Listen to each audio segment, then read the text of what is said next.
God doesn't call us or lead us to let go of something if He doesn't have something better for us. We already know, according to His Word, that His plans for us are good and not of evil, to give hope and the future. We need to remember this when we have the burden of letting things go. It's difficult when we have loved someone and God asks us to let go. It's difficult when God asks us to leave a job or a ministry that is thriving. It isn't easy to let go of a business that we have poured everything into. We are humans and we have attachment to these things. God understands this, but He wants us to trust Him more than our feelings. He wants us to follow Him because only He knows what those things we call good will lead to. Sometimes a thing or a person doesn't necessarily have to be bad for God to ask us to leave.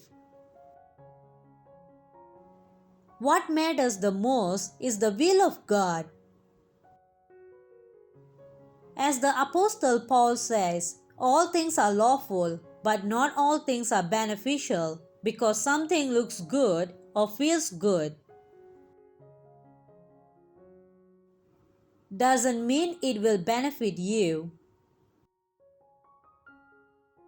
Your favorite aunt who loves you a lot can buy you shoes that are expensive but don't fit. Is the shoe good? Yes. But is it beneficial? No. This is what we must take note of.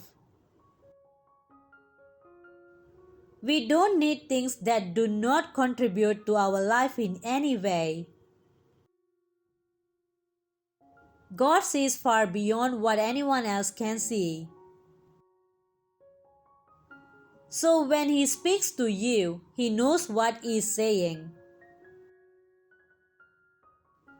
It's in our best interest to listen to Him and follow His instructions. Our topic for this video is when God tells you to let go of something, He has something better for you. Most of us might struggle to believe this statement, but it's true. In the latter part of John, chapter 10 verse 10, Jesus said, He came to give us more. He didn't leave His majestic throne to provide us with things we can't manage now. He came so we could have abundant life. He came so we could live life to the fullest. So if we get married to the best. If we have children, we will have the best.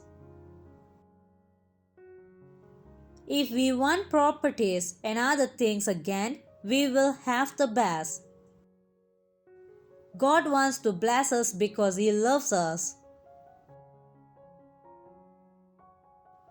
But also He wants to bless us so that others can see the kind of God that we have. This will lead them also to Him. When we refuse to obey God, we are not only denying ourselves blessings, but we are also denying others their salvation. Unfortunately, those others could be people who we love. We should never lose hope because we are unsure of what God asks us to give up.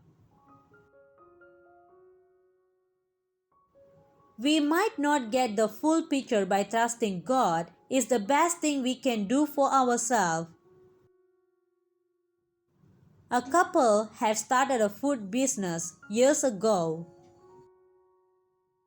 They built a business and it became a go-to for everyone around. The business was flourishing and they were so grateful to God who had helped them. One day they were praying and the woman felt God was leading them to close the business. This was a tough decision and they decided to pray more. The more they prayed, the more they felt the need to close the business. This was a tough choice as this was the only source of income they had. They discussed it with their pastor, who encouraged them to obey God's voice, while others laughed at them. They made this decision with a heavy heart and did as God commanded them. 6 months went by and it looked as if they had made a mistake closing down. Then they heard the government had told them to vacate the land 6 months ago because they wanted to make it a green area. The government promised to allocate another place for affected individuals if they agreed to settle out of court. The others who stayed around that vicinity had refused and had gone to court. They lost the case to the government and according to the contract lost the land. Then they found out the couple had vacated the premises as instructed. So they decided to give them the land and rebuild the restaurant for them. This gave their business more credibility and popular. When they finally opened again, as God instructed them, they gained in 1 month what they lost. And over 6 months, they couldn't believe the testimony. Everyone who mocked them during their period of difficulty came to celebrate with them. God is called faithful because He remains loyal to us even till the end of our days. He sees what will give us more everlasting joy and pushes us toward that path. But usually we will have to sacrifice our present for a greater tomorrow. And this is why we often have to leave things to get better. I pray that God grants us the grace to hear Him, speak to us, trust Him, and let go of whatever He tells us. I hope you enjoyed this video. Thank you and God bless you.